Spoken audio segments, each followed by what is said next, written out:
this book here, Into Thin Air, John Krakauer.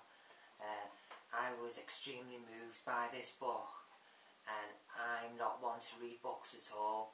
The last book I read was probably 10 years ago, and it was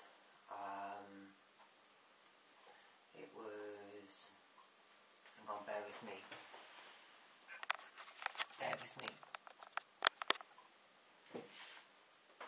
It was this book here, The Celestine Prophecy, James Redfield's The Celestine Prophecy, which I think everybody has read. Everybody's read that. About 10 years ago, last time I read a book. I was gripped with that book. I did find myself toward the end finding it difficult to put down. Very much the same I found with this book as well. I was well impressed with it. The edition I have is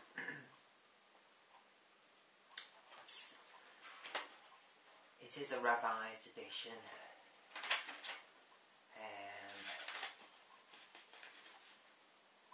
Bear with me.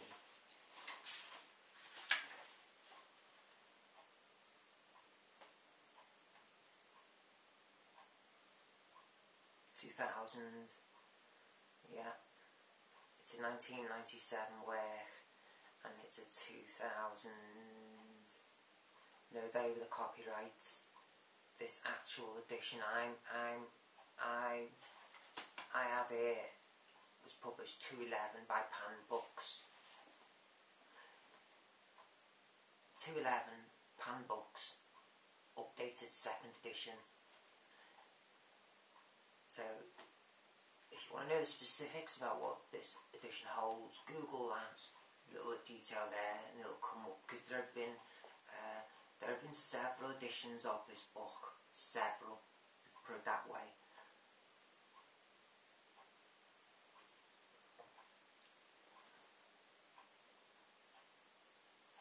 I can highly recommend it as a piece to read. If you were taken by the recent movie Everest and simply wanted to know more, if you simply wanted to know more after watching this movie Everest, yeah, then I will say get this book here, this specific edition as well, because it has at the back,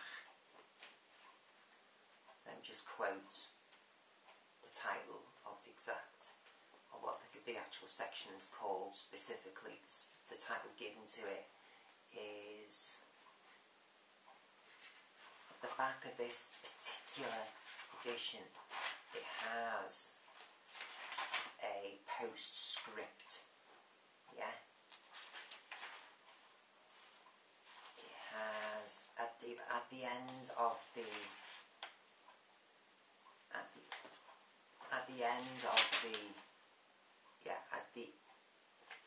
after the epilogue, at the end of the book, after the epilogue, this particular issue has a postscript, which I don't think the early editions may have had. Quite thorough. You find that his own analysis of his own work at the end of this edition, within the postscript, is really, it's like another book in itself. You'll find that, and not just another chapter. You'll find it's another whole book in itself. It's like he has actually. You'll find that the author has broken the fourth wall in his postscript, completely broken his fourth wall. Yeah, it's got listed here as well, even where the photographs for the book. There's a nice little section in the middle of the book where there are. Oh, it's not flicking the right way. Where there are, no, it's not flicking at all for me. There's several pages worth of photographs. See there are some photographs from the last regular film from Scott Fisher as well, which he had a camera found on his photos are all the specific details regarding the photographs, who's in each photograph, the orange, who's which, where, whys for each photograph. It's all thoroughly listed as well at the beginning of the book. Everything is within the pages of this book. It is completely specific issue. It's got it all in here. It's everything you need to know about the pages, about everything you will find. You'll be reading through everything there, everything you'll be reading there. Notice the type. It makes for a really comfortable read. It's all there. Before I completely blab on any further, I will end there with the book. I was completely taken by it. I'm not gonna pursue it any further. My curiosity. I was really taken with that movie, and I went on to that book there because I wanted to see how our first person point of view, I wanted to get a POV of the event itself, and I did, and I will say to you, it was initially published within a year of the actual event itself, and there were people still alive when this. What I'm saying is there were people still alive when this work was initially published. So I can say to you that it's not like one of those books like Moving My Week with Marilyn, where that was taken from a piece of work which was published once everyone was dead who were involved in the pages. Everyone involved in these pages was still alive, who were still alive, were still alive when this was published. So you can take it as given that at least the details, the basic details within these pages you'll find will satisfy your curiosity, if you have any, satisfy any curiosity you have quite well. Okay. Also, another little thing I'll say is get yourself that as well. Throw that in your DVD machine as you're reading this. Get it for a few quid now. That'll give you a sense. That'll give you a real sense of scale. Give you a sense of perspective on the proceedings. Yes, it really will.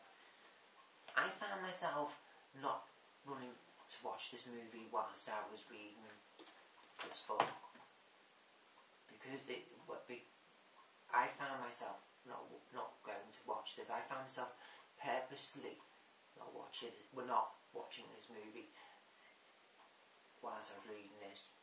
I feel more comfortable now to watch this movie.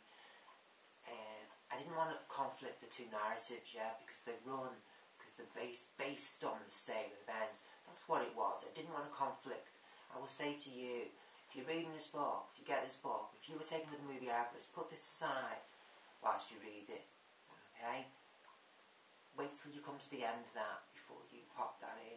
But I would say, pop that in. This can be a little. I will recommend this as something to put in your left hand whilst that's in your right. I will say that to you. I will make the suggestion to you. That will give you a sense of grounding and perspective whilst you're reading that. I think this will help you. If you're reading this book, this will help you. I think if you watch this movie again whilst you're reading this book, I think it will deter you from being able to get stuck in. I think this will just complicate things if you watch this movie whilst you're reading this book. Put this aside. Pretend you haven't got this when you're reading this. Right? Allow yourself to absorb this narrative before you watch this again. Okay? But just as equally strong sentiments. Get yourself that whilst you're watching this. As much as I ill-advise you not to watch this, I would say to the contrary, watch that whilst you're reading this. Okay, I'll continue with what I thought of this book, specifics,